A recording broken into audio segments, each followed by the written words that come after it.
Welcome back to another week from the bench.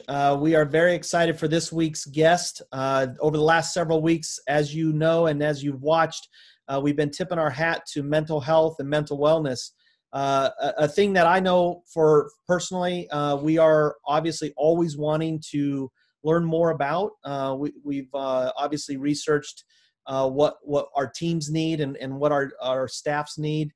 I will speak personally, with Pepperdine. I know over the last few weeks, we've been doing a lot of team calls in the sense of just wanting to get to know each other, because I think, in terms of the relationships are always the basis of everything, right? It's the basis of criticism. It's the basis of support. But I think what we're really trying to do as we welcome the newcomers in is making sure that our staff and our returners are all on the same page in the sense of just building the relationships needed to go through the long seasons that we go through, and I think there's always these segments, we always refer to what we're going through right now, which is the COVID pandemic. But I think, as we continue to learn about each other, we're always there to support each other as well. So I know mental wellness is big on us, and this is the last week of May. It should not just be 1 month that we're talking about these topics. It should be, over 52 weeks. But Jesse, what do you have for us? You brought up some really good points, and we've discussed it with the different guests we've had. We've discussed it amongst ourselves kind of off air. And I think one of the things you mentioned, what you're doing, and I think the key takeaway here, you saying, Brian, is the modeling, and our players will model those actions. I think it might have been, I can't remember if it was Scott or somebody was talking about that whole point of our players are going to model what they see us do versus what we say we're going to do.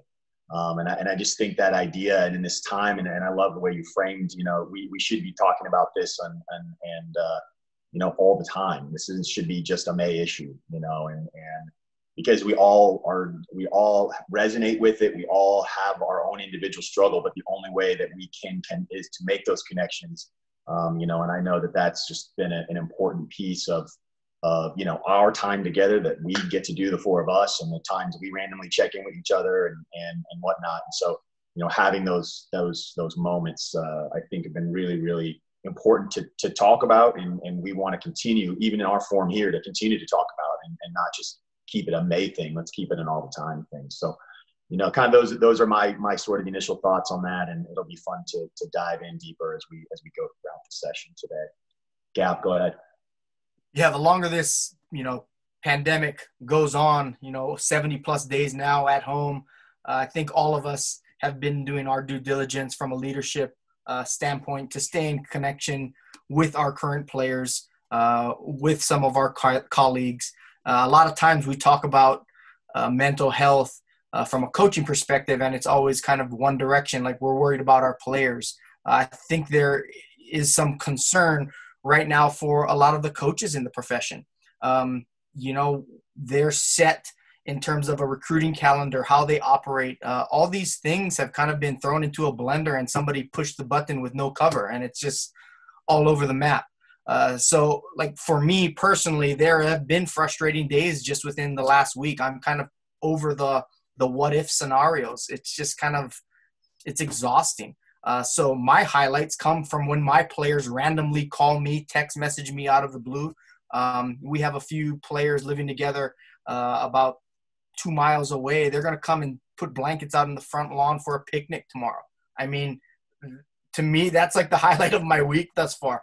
Other than this, obviously, because this is the one constant I get with my wife, my children, and from the bench, baby.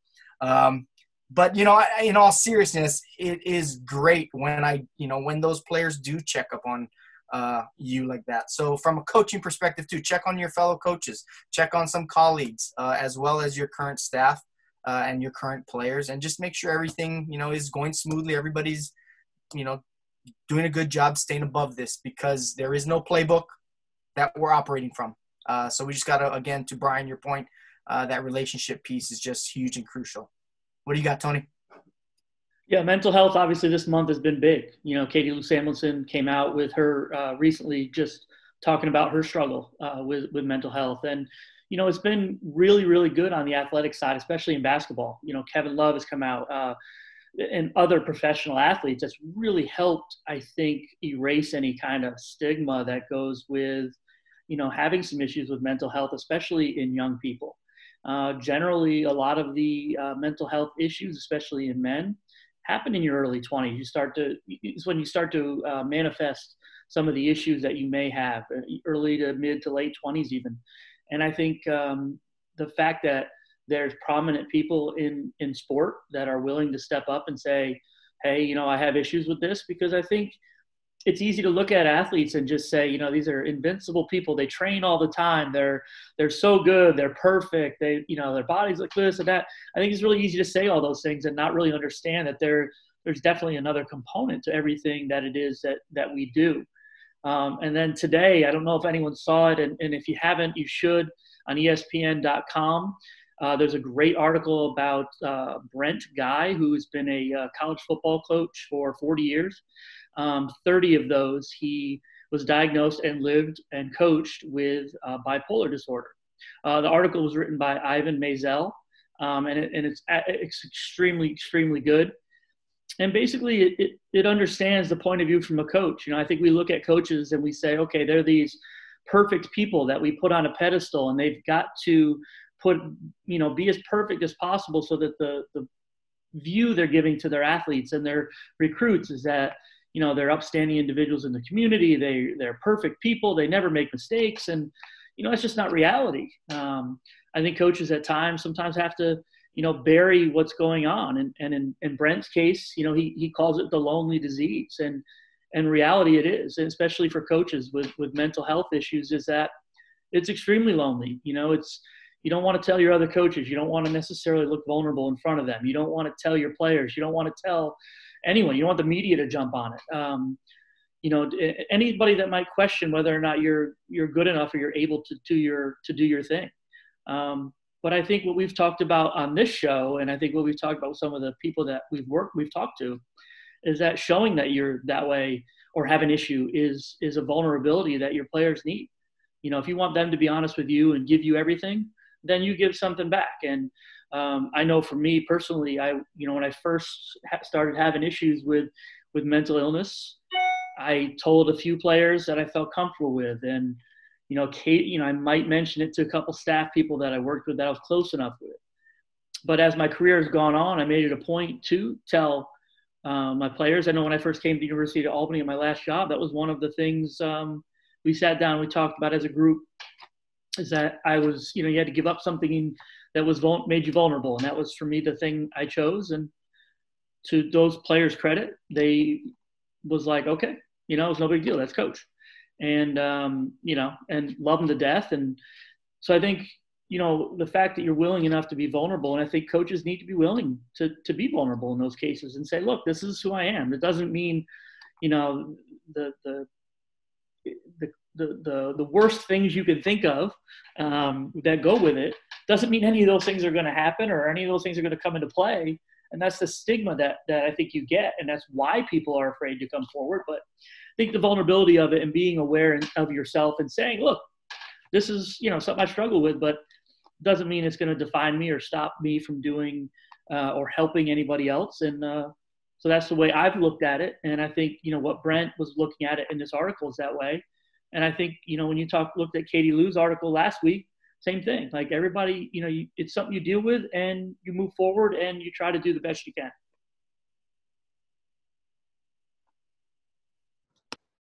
Well, I think it's admirable when you get yourself, coaches and players be able to, athletes, speak on that decision, right? The decision of being vulnerable, the decision of just saying, hey, here's what I'm struggling with. Can you help? And a lot of times it's not even, can you help, right? Like that's that next step, but just the decision of sharing, I think goes a long way. So definitely appreciate, Tony, you sharing that and sharing those stories. We have a great show today. We have a friend on, but also someone who wants to talk about the route and the journey that she took, with a lot of decisions that she had to make. So we'll be right back with Dr. Julie Shaw.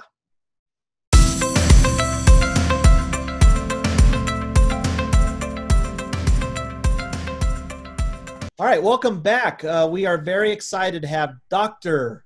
Julie Shaw with us. We always called her Julie, but she has earned her stripes a little bit. Former coach, entrepreneur, and now a leadership coach.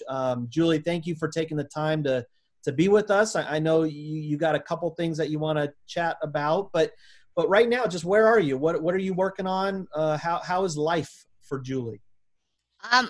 Life is good. Again, if anybody knows me like these guys do, I'm constantly busy and always have my hand in something or creating something. So right now I am in Los Angeles, California.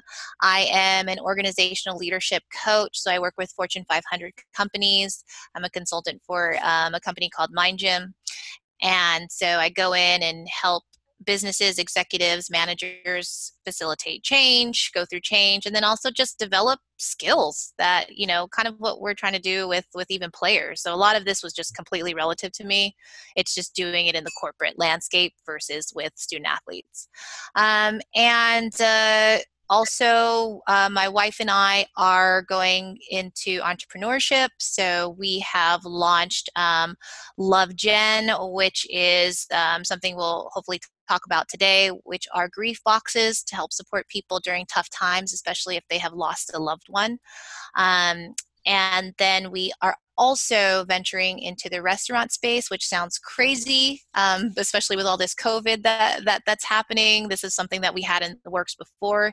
So we have it on pause right now, but we'll adapt and adjust and see what happens. But we are opening up a superfood health cafe in West Hollywood, California, called Kale Me Crazy. That's awesome. That's awesome. Well, you're talking to four guys who like to eat, so I guarantee you will all make an appearance multiple times. Maybe we'll have to take the show there. How about that? How about that? We'll Bring your teams. Bring your teams.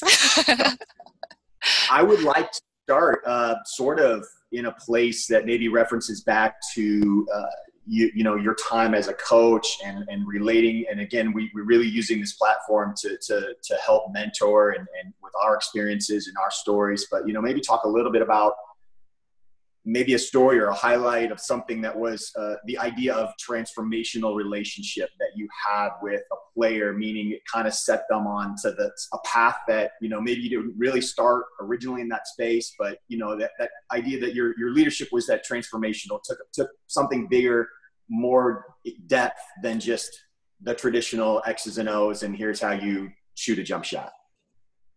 Oh gosh. Yeah. Like even when you were saying that, it really makes me think of all the players that I've had. As coaches, you are having an impact on players, positive or negative, or neutral. But you're having an impact, a transformational change. I have to say that one of my players who actually is in coaching now, she was huge for me on many layers because we have kept this relationship even to this day. Like she was at my 40th birthday party. So it's just one, creating that type of relationship, but also understanding I went through some transformations as I'm a publicly out person. So I came out as gay, and that was like this big thing in the coaching community. So for her to see that was a huge role model for her, to where she could see somebody living their authentic life. And especially at a point when she came to us, she was not so open, and that it was very hard for her, especially in the mental health aspect. So by me being who I am openly allowed her to be her authentic self, which allowed her to grow like 10 times, 100 times. So that was a transformation I saw. But then also watching her transform throughout her career, throughout her education, has been amazing to watch. And to consistently be a part of that as someone that did take my advice and said, if you ever need me, call me, that felt able to do that. It has lent her to thinking about getting a master's degree and getting that, thinking about, could I be a teacher? And then, I do love basketball. How can I get back into this game, and how can I give back? Which she's an amazing coach. And we saw that skill as a player. So being able to see what we saw in her all the way back when she's a 17-year-old kid to now seeing her mature like years and years later, like that transformation to me, that's why I love coaching. That's why I love being a part of the game. Gavin, before you go, I love what you said. So many images popping into my head that we talk about the ability and the story you share there of how really her having someone that she could model. And we've talked a lot about that on the show that, with different people, like our actions are sometimes more impactful than the words we say. So I love that for you to sharing that moment. Thank you so much. Gav, Yeah, I'll shoot it over to you for what you kind of how you want to steer things. I'm going to go a little more in the deep end here. About a year and a half ago here at the University of Utah, okay. We lost a cross-country track athlete to a domestic violence incident that was actually on campus, and it happened, wow, in the middle of everybody's season. It was in the fall, and it shook our athletic department to the core. I applaud everyone in our athletic department by the way they handled the situation. It's not an easy situation. There is no easy fix, but it's something that we in the coaching perfection, we don't discuss much. I can't even start to think about how, as a coach, I would have been thrown in that situation to handle, our players and their needs at the time. But could you talk a little bit about your thoughts, some of the things you've kind of researched and whatnot, advice to coaches having to deal with these type of situations? Here we are a year and a half later, and, Lauren McCluskey is not forgotten. And I'm sure our cross-country track and field team holds her dear to their heart and will never forget her. But just kind of, would you share some of your thoughts in that regard? Yeah, thank you for sharing that. And I think these are the stories that people need to hear, because you may think that you may never be in that situation, and that's a situation that you would never wish on anybody. And these things do happen. It's the reality of it. We've seen even, the book, I think What Made Maddie Run. That might be one. Don't quote me on that title, but I want to put that out there for people to read. That deals with suicide, deals with mental health, the strain, and she was a cross country athlete, and definitely domestic violence that occurs, and then also even from natural causes. There's been different death happens in different ways, and I think that alludes to the fact of why I've become so passionate about it. I know I shared with you guys earlier that I lost my sister earlier this year in February. And so that has been a catalyst for me to understand the impacts of death, to talk about it more openly, to share our fears about it, to talk about, could there be joy in it?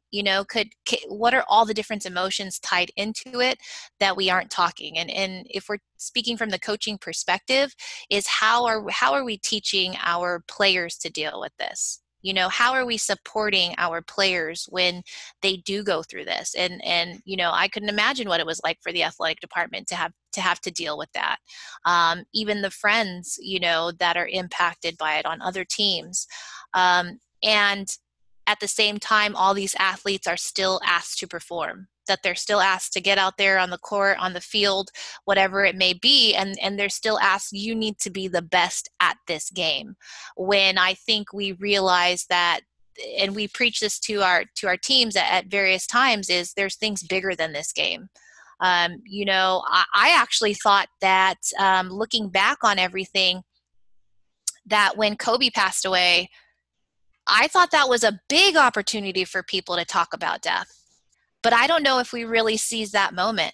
I don't know if we really did.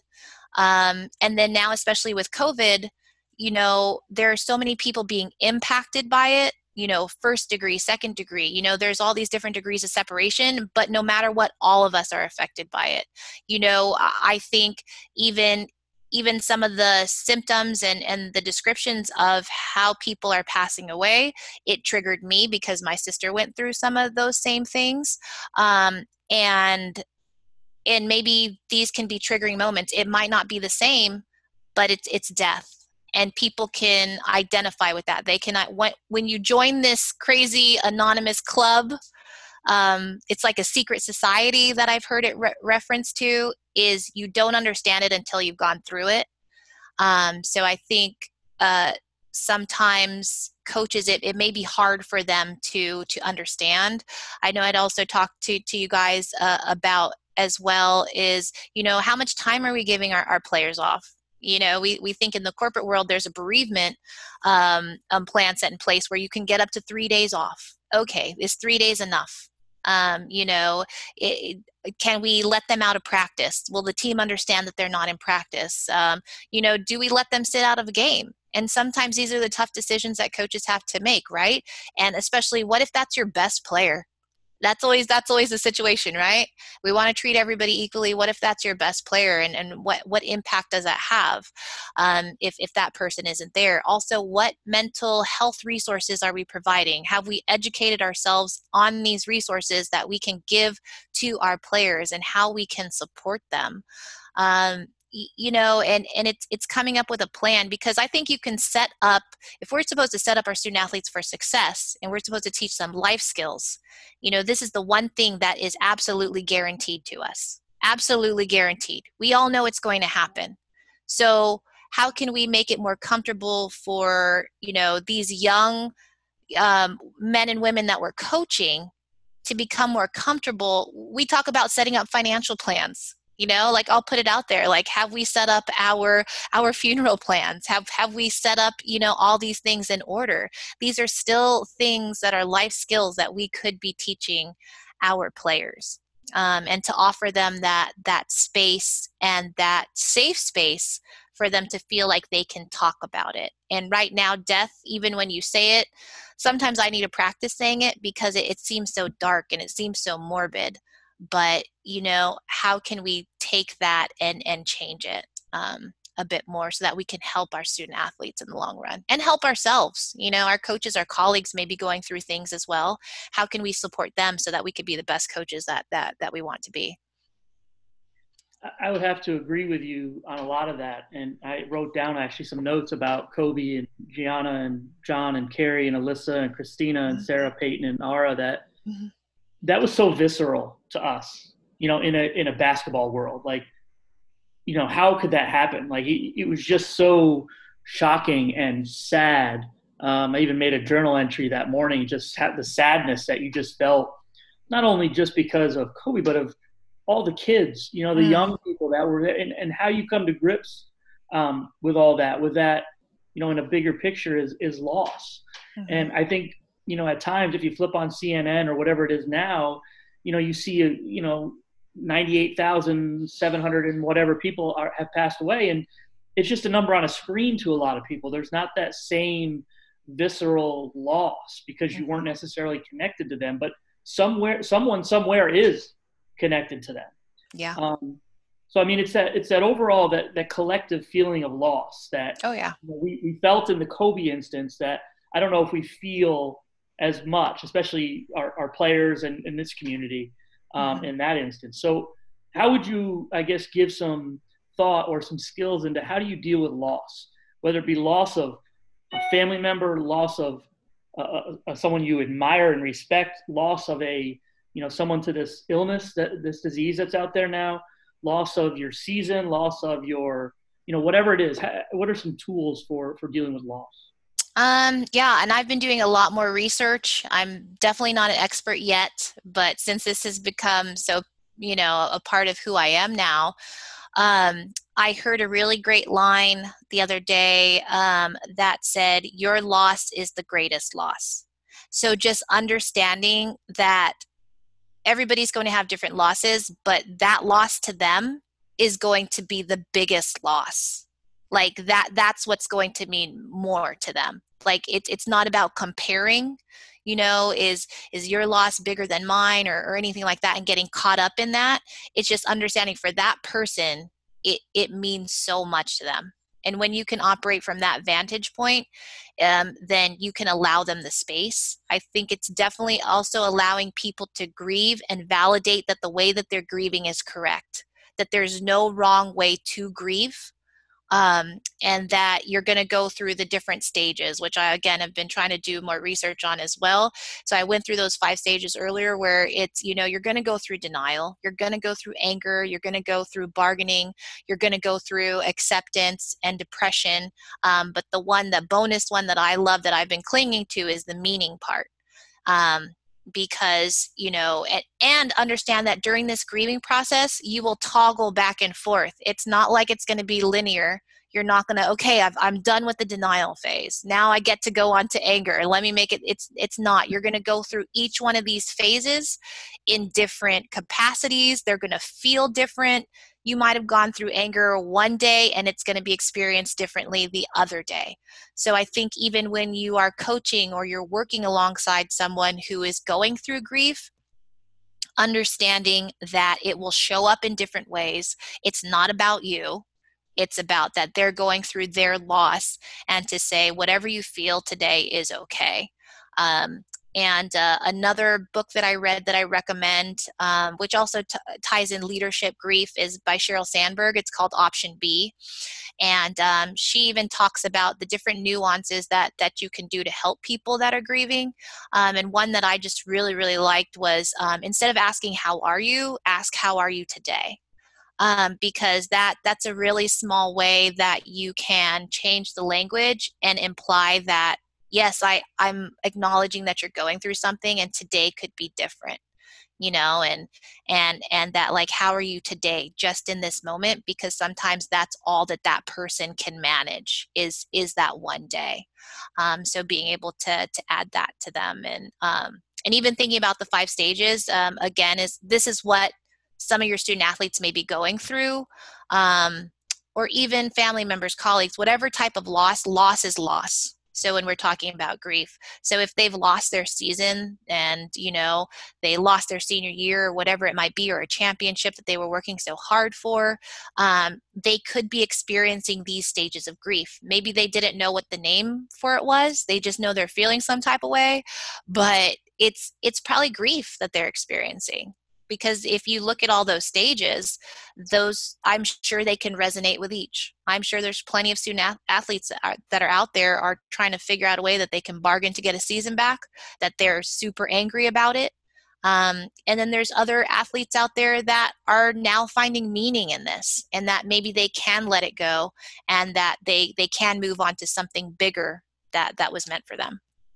Yeah, I think what you're getting at there is great. That part about being present, like how are you today? I think Betsy Butterick, who was on earlier in one of our shows, would be very high-fiving you on that one. Using language in a way to help keep you present. And I think the other word that's big there is empathy. Being able to kind of put your own stuff aside for a minute and just give that person everything that they need, or the group of people everything they need. And oh yeah, this is certainly a good time to do that with your, you know, kids that aren't able to, they can't practice, they can't play, they may have missed their end of their season and whatnot. Mm-hmm. So I think those are some good pieces. Yeah. What do you got?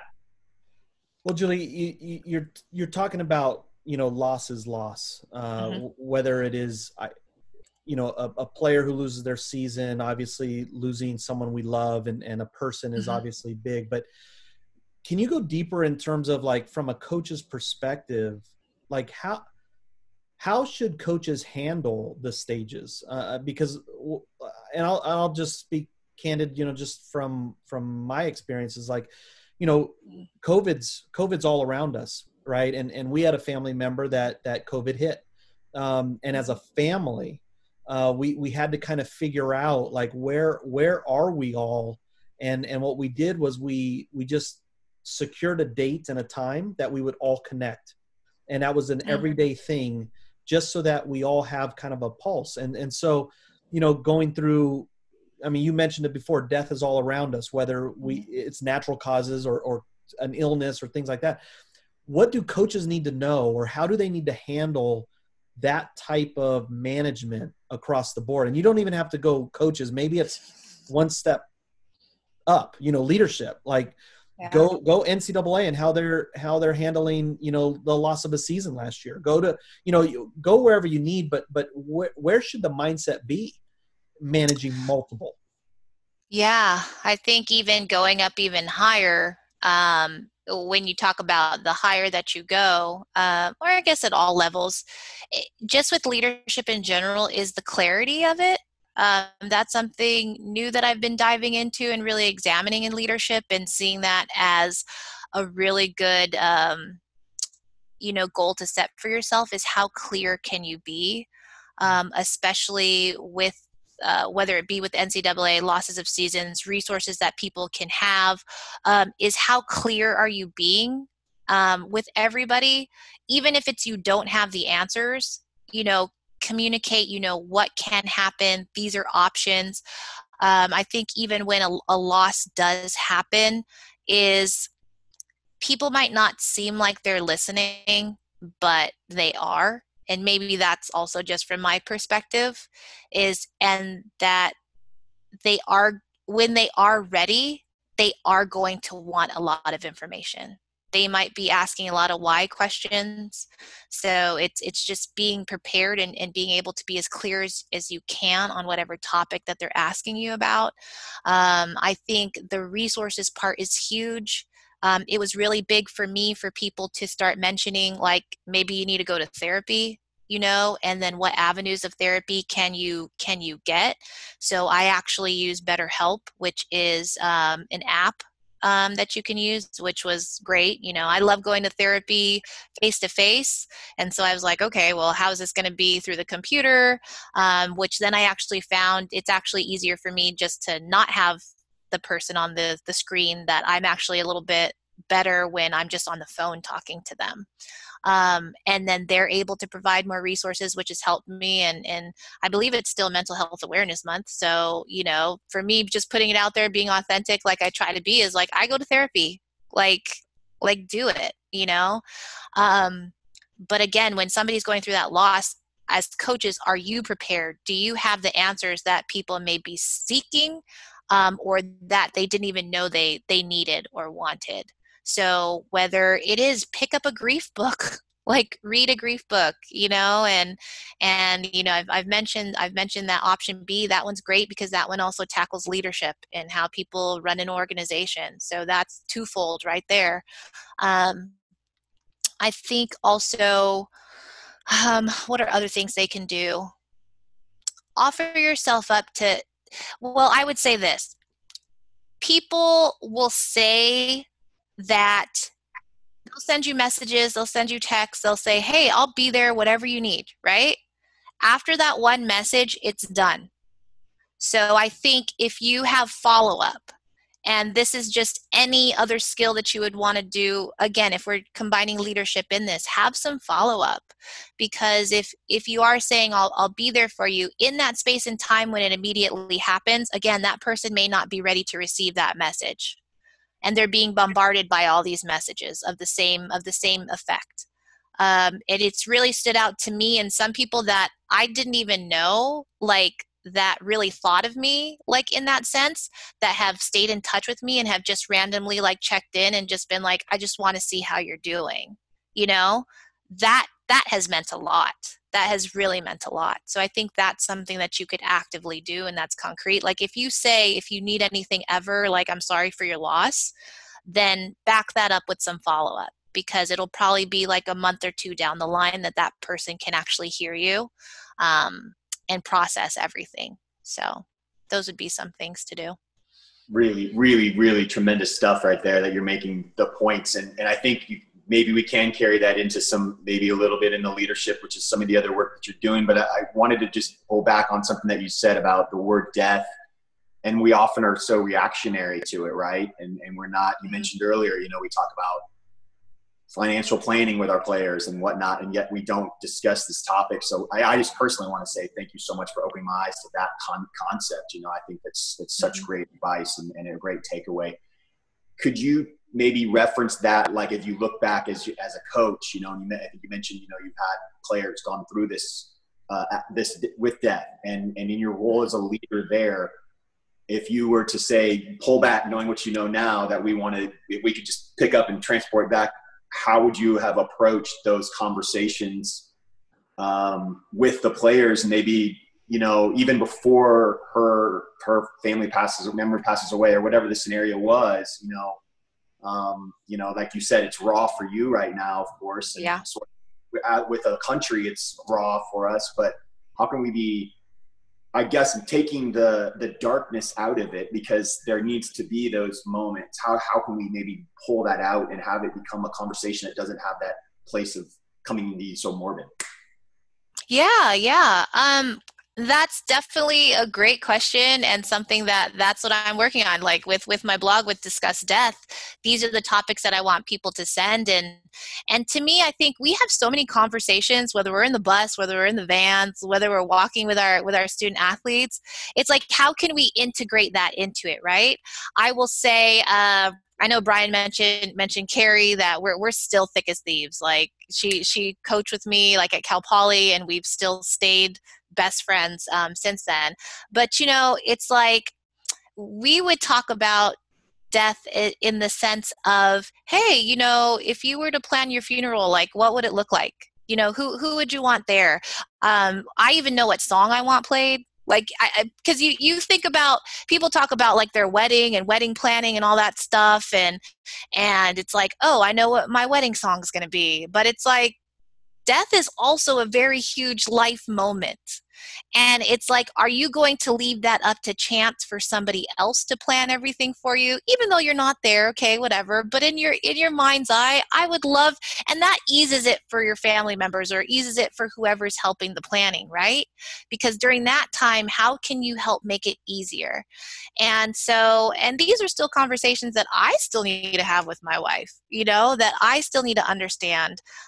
So I think it is, or if there is an opportunity where somebody has gone through it, like if the whole team knows, if they say, okay, well, Erica's grandfather passed away, and her grandfather meant a lot to her. I think instead of just shutting that conversation down, open it up. Like that's your entryway. Like, and you can ask them, like, if you're comfortable, like, can you tell us stories about your grandfather? Can you, what was, one of the major life lessons that you feel like that he taught you? Because that's a different way to look at death. What lessons can we learn? It doesn't always have to be so grim. And then, work that into it, like, then start asking players, has anything ever happened to you like this? Have you ever lost someone? What was that like for you? What helped you to get through the grieving process? Like, these are ways that we can actually face it head on and talk about it, to where it becomes very natural for us to have that conversation, which can then be your entry point to then start talking about tougher things. Like, hey, I know you're only 20 years old, but have you thought of a will?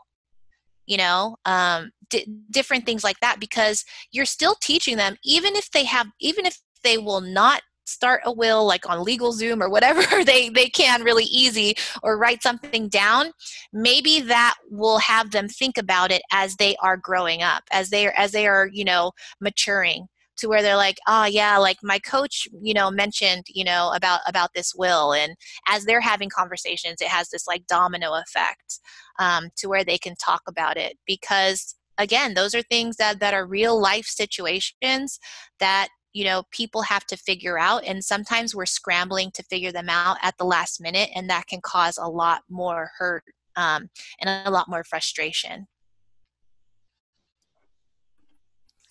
Julie, through my coaching career, the evolution of leadership, the addressing mental health concerns, resources to go along with some of those mental health issues, could you look back maybe at your career and give some advice to maybe some of the younger generation of coaches coming into it, kind of what you might tell your younger self as it relates to leadership? A lot of times as assistant coaches, especially people entering into the profession, They're just worried about getting the job done and sometimes forgetting about the real impact that you make is the relationship piece, and making sure you're there for your student athletes. So what would you, looking back, and I'm sure the younger generation of coaches would look and kind of pick a few things here and there, but what would you tell your younger self breaking into the coaching profession?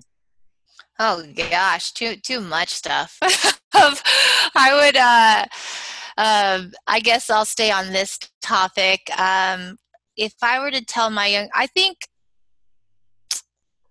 is just I feel like I did it, but at the same time I could have done more, is to educate yourself a lot more, and not just on basketball. That's probably one of the biggest things is because educate yourself on social justice issues.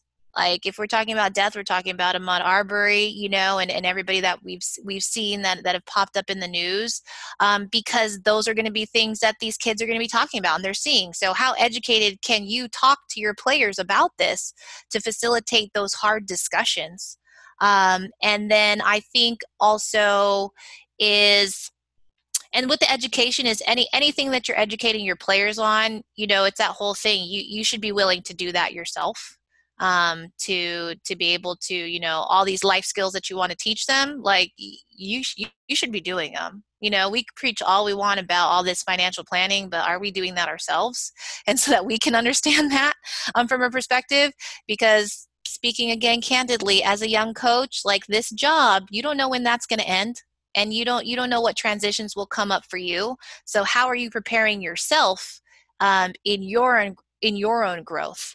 And I think as a young coach, that's something that I did learn, whether that's just who I am naturally, is I kind of diversified my areas. I wasn't just stuck in my lane as a coach. That I wanted to, because people are going to pigeonhole you as a coach anyways. When they meet you, oh, you're a coach. Like, what else do you do? When we all know we do so many other things. So it's how can you then diversify, whether you want to call it your brand, whether what you want to call who you are, or what your passions are, is how can you grow from that to set yourself up in the future. But again, for me, it has been about role modeling that for the student athletes as well, because if they can see me studying while I'm out recruiting, and I'm getting advanced degrees, then they shouldn't be complaining about study hall, and they shouldn't, so that always made sense for me, when I was, in the trenches there with all you guys. I think you've got a great point there, because this conversation made me think about a lot of things and helping yourself get better. I mean, I'll go back to my first job in coaching. I'd only been there a couple of years, maybe just one or two. And we had a young lady who had an issue with an eating disorder. And, and she and I were really close, and it was, that was hard. I had no idea in the world how to handle it. And I know it strained our relationship a little bit. We're great. We were great after we sat down and talked about it, maybe a year or two later. But I looked back and I said, I was so ill-equipped to handle that situation at that time that I had no chance of giving her any kind of advice or anything that would have helped her. Mm-hmm. But the one thing I look back and I say, oh gosh, I could have at least been more supportive. So what you're saying about, making sure that you're learning new things all the time, I think are certainly good topics that are outside of just, new drills.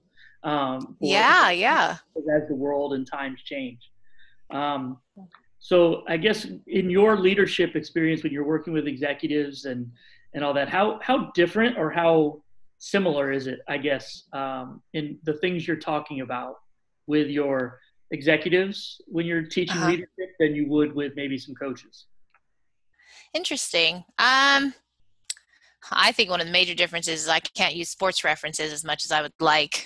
So I think sometimes these execs get tired of all these sports references and me talking about the Jordan documentary or different things like that. because that just makes so much sense to me. But it does teach me that I have to learn different languages, whether it's, if I'm talking to medical professionals, then I have to know some terms there and I have to understand that. If I'm talking to tech people, I have to understand that industry. So even with what I'm doing now, I'm still learning, which is great.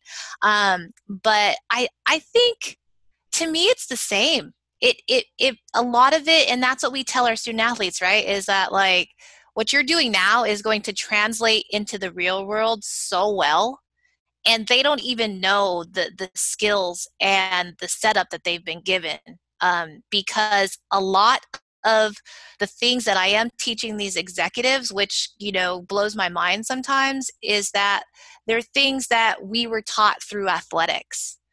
Whether it is how you communicate, how you're able to filter out what people are saying. And I always use this as an example. I say, I know that I was yelled at all different kinds of ways, by coaches when I played, but I then learned how to filter that and just take the message. Where I think in maybe the corporate space, or when you're working with colleagues, sometimes we can't do that. And so then that's where the communication mishaps happen and different conflicts arise. So it really is like when I'm teaching leadership, I really do lean on a lot of my coaching experience. I do lean on a lot of my playing experience, being a student athlete myself. And it really is synonymous. It's just a different language that we use. Yeah. So you've referenced obviously financial planning and things to that nature. And then, if coaching or playing taught you some soft skills, what are the hard skills that we should be teaching our students? I mean, obviously, like what's next, right? Like not everyone gets to play pro. But what are some of the skill sets? What are some of the things that as coaches we should be communicating and teaching and informing, or however you want to go about it? Yes. Our student athletes for the next. Thank you. That was a great assist right there. So hopefully I can finish. But no, that's another passion of mine as well, is how you are engaging and transitioning these student athletes, right? Or right now. Like, I think I might have said it earlier on this, but I think coaches are not, okay, we'll take this with a grain of salt. I don't know if we're doing the best job at preparing our student athletes for what is next, especially right now. If it goes to, they don't have a season, what are we doing in this limbo time? And whether we are back on campus and playing, or through this limbo time right now of COVID, is really ask yourself, what are you doing? Because yes, we can have all these Zoom meetings, we can try all this team building and keep them engaged, but this is an opportunity, and this is how we adapt and adjust as leaders, is this is an opportunity to set our student athletes up for so much more success, right? Because it is bigger than the game. And so I think some of the hard skills that they can be learning, I think number one is entrepreneurship. Okay, not just because that's, my lane, but I definitely think that we are living in a day and age where they have to become creative. And if we're looking at the statistics with the jobs and how millions of jobs are going to be eliminated, how can they reinvent themselves? How can they pivot? And look at entrepreneurship, really. And there's free classes right now on Coursera that people can take and take advantage of, that maybe coaches can steer their players to. I also think that it should be really, what I've seen is, gosh, I've been on the side of the hiring process, because while I was here, I had a little stint with the LA Clippers in hiring coaches for the youth programs. And it amazes me looking at resumes. And I know that we put all of our student athletes through this, but seriously, coaches, like, we have to set our student athletes up for success and do better. Like, please, like, do better. Because some of the resumes that I see aren't up to par. And I've been a part of other student athlete, programs that help them with this. And I don't know if we're coddling them too much or what it is, but we really need to hanker down, whether it could be a cover letter. I think even having them understand, I have student athletes right now that still reach out to me, and I find myself saying, like, we need to teach you, because I think they've gotten used to coaches helping them out than maybe holding them accountable for things. Because even whether it's if a student athlete or a young coach that contacts me and they say, hey, Julie, can you help me? I'm like, yeah, sure. Send me some dates. Send me some times. We'll put it on the calendar. Because for busy people, if it's not on the calendar, it doesn't exist. And I think this is a lesson that they need to learn. So I think I don't even know how to describe this hard skill, but like corporate interaction, to where and that's what I would probably label it, is how do they interact with the corporate world? Because I think we all know these unwritten rules of, you need to send a calendar invite. You need to be able to, put them on. You need to be able to follow up with some emails, understand the length of what those emails should look like and be. I had a young coach reach out to me about, how do I contact somebody that I'm interested for an interview on? And I said, go ahead, send me your email. I'll review it for you. He probably sent me about a 3-page email. And I'm like, nobody's got time for that. Like I'm going to open that up and I'm going to see this whole lifelong story. I probably want you to get to the point, because there's probably 10,000 other coaches trying to talk to me for this one job. So it's those type of things. Even when they're given opportunities, I was looking for a graphic designer, and we decided to extend it out to our coaching friends and said, hey, do you have any student athletes that have just graduated? And, are they interested in this job? And this person just text pictures of some of their things. And I'm like, no, if you're a graphic designer and you're going into this world, I'm pretty sure in one of your classes you had to put together a portfolio. So can they send me a portfolio? And it's one of these things that it's just become more engaged with your student athletes, so that you really are prepping them to enter into this world that they're going into, and this different world. I don't think I'm really answering your question. I think I probably just went on a rant about pet peeves of mine.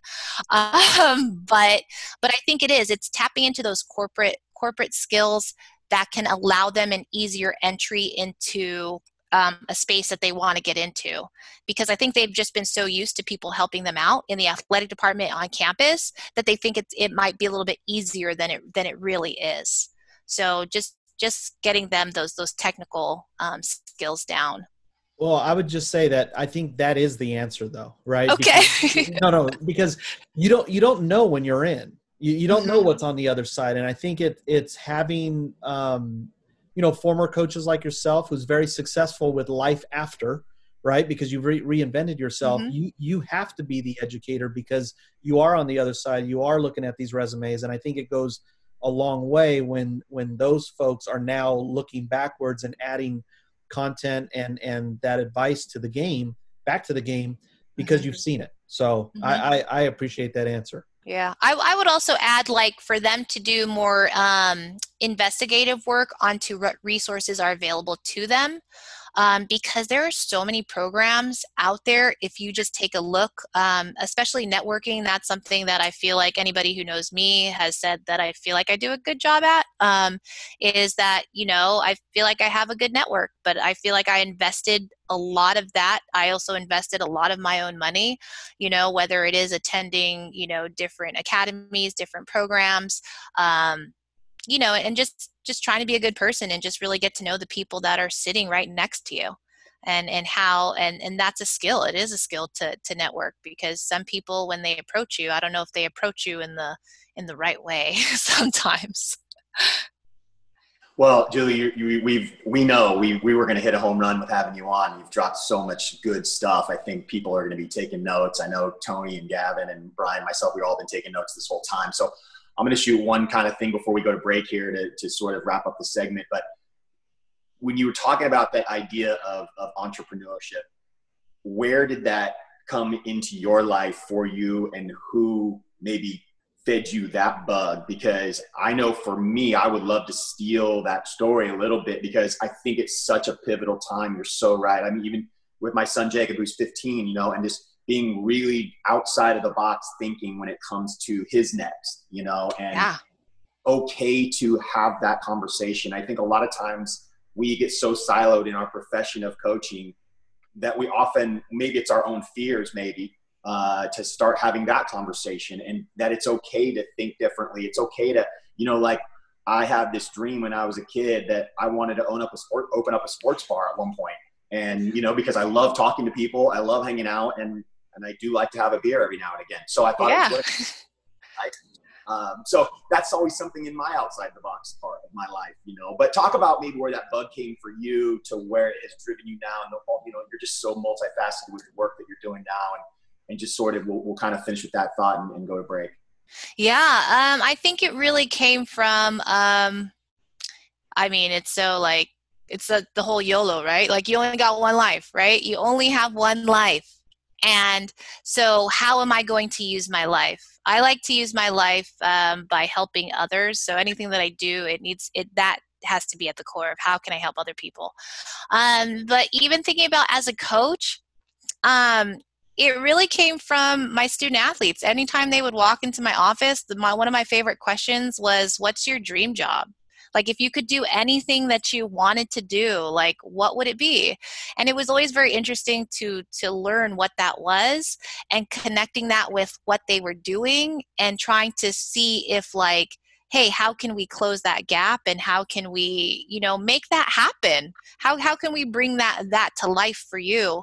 And then I also watched a TED Talk, and it was called Multi-Potentialite. And that really validated who I was. And when I watched that I can mark that as one of the pivotal points for me, is because that showed me that, yeah, I can be multiple things and it's okay. And trust me, in my career, I have been turned down for jobs. I have been told that it's not okay to be how I am. And I took that to offense, but then I switched that around and was like, that's okay. Because, I am going to find a space for me. I'm going to live my life. I'm going to use it, and I'm going to experience all these things that I want to experience, and make that work, and find things that are parallel to what I want to do. But I will say, if you are that type of mindset, is be a little bit careful, because sometimes I take on too much. So, and learn how to say no, which I'm always constantly learning to do. But it's like, why can't you, and find a way to make it work? Because I think that there are so many things that intersect. And if we can think out of the box, we can come up with some pretty crazy ideas that do work. And that's you as a coach. Like, it could be an offense that you're thinking outside the box on, or just how we're going to approach student athlete development, how you can, look at it. But I think it was always in me. I was always very curious. And sometimes people tell me I ask too many questions, but that's okay, because I'm just curious. I want to get to learn things. And there's, again, I think it just comes from my passion of wanting to experience so many things, that how can I make that work to its fullest potential? Because I did leave coaching on my own, like, I chose that, I was in it for about 15 years, and it was a very hard decision for me to make. But as I was, again, diversifying and being exposed to so many other, whether it's sports organizations or different jobs that I didn't even know existed within athletics that still fed my need, or that was so different, then I was like, oh, how can I take this leap of faith? Because I didn't have a job. I left. And then how can I, like you all have been saying, like, reinvent myself and but still enjoy the passions that I have. And that was one thing that I learned from coaching, is I'm super competitive as all heck. I love the game. And it really came down to the people. It really came down to, okay, Julie, like, you just really enjoy helping people. How else can you do that? And if you can have sports intertwined in that, then great, cherry on top. So, yeah. Well, we miss seeing you out there on the road recruiting with that positive energy and that smile right there. Yeah. So we want to thank you, Dr. Julie Shaw, for coming on to this platform. Very great, thought-provoking content that we just covered. Again, thank you very much. And if there's anything else you want to leave, or any contact info that people Sure. might want to get in touch with you? Yeah, I actually do want to make a point on Jesse's last question though, is I do have to be thankful and grateful for the bosses that I had. Like that's an important thing. And if we're talking to younger coaches out there, with the whole entrepreneurship mindset, like Coach Faith at Cal Poly, like by far, let me be who I wanted to be. Let me try anything that I wanted with these players. And I'm grateful for that. So she gave me my voice. And then I got to, work with Kelly Graves. So it's also, he allowed me to be a freaking professor while I was coaching at Gonzaga. So for me, even to have that space, to even feel comfortable asking, can I do something else as well? So whether you're experienced coaches or younger coaches coming up, like allow people to explore and to give them that space to do so. And then also younger coaches, don't be afraid to ask. Because it is your life too, so don't be afraid to ask. And then I guess any of the last bits, people can contact me. I'm pretty active on Instagram. I'm Dr. Julie Shaw on Instagram, and then I also have Discuss Death. So you can go to discussdeath.net if you want to share a story or if you want to reach out and talk about a topic. And that's also at Discuss Death on Instagram. And then I also have Love Gen boxes, which are the grief boxes that is the new entrepreneurship business that has been my meaning following my sister's passing. So you can find me there, reach out. I'll be as helpful as I can. Thank you, Awesome. Julie. Thank you, Julie. Appreciate it. Yeah, so good talking to you guys.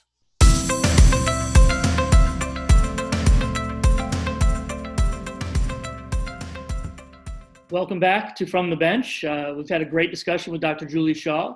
One of the things we want to touch on now is just kind of some of the things that she talked about, like what we're doing now with our student athletes. And, she talked about preparing the student athletes to talk about all kinds of different things, whether it's death, loss, financial planning, what you want to do next, all of those things. I think one of the things that struck me recently with sports opening up in some places and some places not, how much conversation is going on right now between student athletes and their coaches about how comfortable the student athletes feel coming back to play. So coaches, if you're out there right now, it's be an interesting thing. It's one thing to be able to get to play because the rules are lifted or wherever it may be, but it's another thing to know exactly how everyone feels about that, how safe they feel, how good they feel, and all that. So that's just a little thing I'd throw out there from with what Julie said, is make sure we're communicating everything. Don't leave anything out there that should be talked about that's not being talked about. Yeah, I took to heart what she said about kind of preparing our student athletes beyond basketball. And during this time, I've taken upon myself for a few of our players to kind of talk about those things. What does life look after basketball? How can I assist in you venturing in that direction? And it's not all basketball, it's in the business world or in the health profession, all these type of things that, without this time away from the court, maybe we don't have those opportunities. So it's something where I need to kind of work into the day-to-day operations of my job and kind of make sure that there is a plan in order. Talking about like resumes, talking about the interview process. I mean, we talk about it in the recruiting in terms of an elevator pitch, right? You get in an elevator, what are you all about? Like I'm envisioning while she was talking, like, okay, we're going to get in the ground floor here. We're going to ride up to the rooftop and you got to give me your elevator pitch. Just kind of get them thinking about things outside of basketball, not drills on the floor, drills in life, and I'm excited to kind of use that, especially when we have all this time. If our facilities open up, great, but we might not be able to work out with them. So let's not just let that time go to waste. What about you, Jesse? Gav, I love it. I love what you're saying, because I think that we have really tried to become introspective in how each of us can get better. I mean, one of the things that resonated with me, she wasn't even really making this as a major point, but the idea of putting something in a calendar for it to actually happen, right? I know, Gavin, you're a big planner as well. You talked about your planner went out the window a few weeks ago, but, I know that was in jest, but I think that's almost a thing that our kids are on our phones. And I ask our kids sometimes, do you put stuff in your calendar? Do you use it? Oh, no. Well, no, the calendar that coach gives us, that's what I use. I'm like, whoa, you don't even know how to use it, right? So like, there's like that. She just challenged me to like do that simple thing, like help them through that, you know? And then another thing that popped into mind, they're on their phone all the time on the Instagram, like maybe start a conversation of, well, what are you looking at and why? And I think I may have shared before, you know, I was bothered by the fact that one of our kids was looking up something about Instagram for about like makeup and stuff. And I didn't really realize that's what she wanted to do until we had the conversation. And so now it's like Julie's challenging us, like, hey, maybe now we can take that conversation into something even farther and deeper. And like, you have that phone in your hand. So, hey, are you looking at what you're going to do after with that? Where are you going to go with that? Is it the movies? Is it just having your own space? You know, all that. So I love how she really challenged me, I know, and I'm sure all of you guys too, just to sort of like be more intentional with that idea of setting these kids up. And that, because we all say that's what we do. And I know the four of us do it because we dive in, but I think it's such a great challenge that we can even do it at a better level. So B, over to you. Well, I just find it interesting because this has been a narrative the last several weeks, right? It is how strong are our communication skills as it relates to the relationships to eventually get some sort of outcome, right? Whether that's on the court leadership, off the court leadership, or just being a leader in life. And I think it's what's very interesting is how each one of our guests has touched on those segments at a certain time, whether it was what they went through personally or what they are trying to do. And I just find, you know, I spent some time out of the game, out of coaching collegiately, to follow my own passions, you know, and I had a very good mentor who just said, you know, you got to function where you have multiple streams of income, because what happens when the one stream is gone? And it just made me think, like, as coaches, this is all we do. Literally, this is all we do. And I think, you know, with the passing of some rules, right? Like we're giving the players an opportunity to have their own identity, have their own brand out off the court. And I think as coaches, we got to think that way, because this is not, I mean, what's the saying say? Like, you're either going to get fired or you're going to retire, right? Like it's one of the two. And so how do we want to go out? How do we want to affect change? How do we want to move the needle on society? And I think we just got to be comfortable that, you know, if we increase the education, this is what we kind of got from Julie, is like, if you can increase your education on a diverse landscape, whatever it is, man, you can serve so many more people. You can be that much more to not only your world, but I think society. So I just think, you know, this is the thing that we wanted to create, is an opportunity where, you know, we could just pass on information, not our information. We'll do that in time. But I think through our guest eyes, I mean, I think this is the thing, or these are things that are important, right? Is how are we building up our teams, our programs, the people within it, but especially these players, so that they can be successful in life. So with that, we leave you another week. Please give us some feedback if it's out there. Follow us, subscribe. We love hearing back from you all. And until next week, from the bench, we will be back.